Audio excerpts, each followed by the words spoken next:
નમસ્કાર દર્શકો, India 7 news સાથે ફરી એકવાર હું મારિયા ખાન. જોઈએ આજના મહત્વના સમાચાર. ઓપરેશન સિંધુની ઐતિહાસિક સફળતાની ઉજવણી માટે દાહોદ જિલ્લા માજી સૈનિક સંગઠન દ્વારા વિશાળ અને લાંબા તિરંગા સાથે ભવ્ય રેલીનું આયોજન કરવામાં આવ્યું. દાહોદમાં માજી સૈનિક સંગઠન અને નગરજનો દ્વારા તિરંગા યાત્રાએ શહેરમાં દેશભક્તિનું અદ્ભુત વાતાવરણ સર્જ્યું હતું કે જેમાં મોટી સંખ્યામાં લોકો ઉત્સાહભેર જોડાયા. ભારતીય સેનાના શૌર્ય અને બલિદાનને બિરદાવ્યું.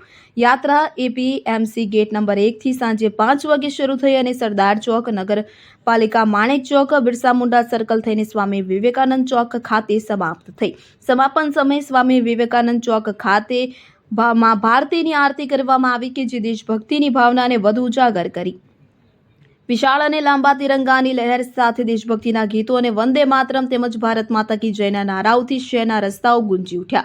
ભવ્ય યાત્રામાં માજી સૈનિક સંગઠનના પ્રમુખ શંકરભાઈ મોહનિયા સહિત અનેક અગ્રણીઓ ઉપસ્થિત રહ્યા. સમાજના વિવિધ વર્ગો, સંસ્થાઓ, એનજીઓ અને યુવાઓ, વડીલો, બાળકો સહિત તમામ દેશપ્રેમી નાગરિકોએ હાથમાં તિરંગો ઝંડો લઈને યાત્રામાં ભાગ લઈ દેશની એકતા અને અખંડિતતાનો સંદેશ આપ્યો. Bureau report, India 7 news.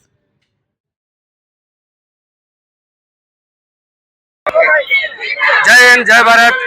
आज रोज दाहोद डिस्ट्रिक्ट के अंदर में जो तिरंगा यात्रा निकाली गई, उसके अंदर में बारिश होने के बावजूद भी बहुत सारी जनता जुड़ाई देश के प्रेम के लिए। दाहोद जिले की और दाहोद सिटी की बहुत सारे देश प्रेमी जनता आई, उसको मैं बहुत धन्यवाद बोलता हूँ।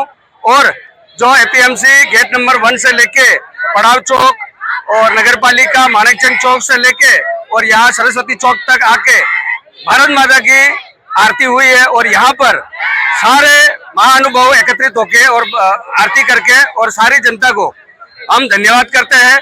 और देश के पूरे सैनिकों को हम मनोबल बढ़ाते हैं और जोश से हम पूरे देश के साथ हैं।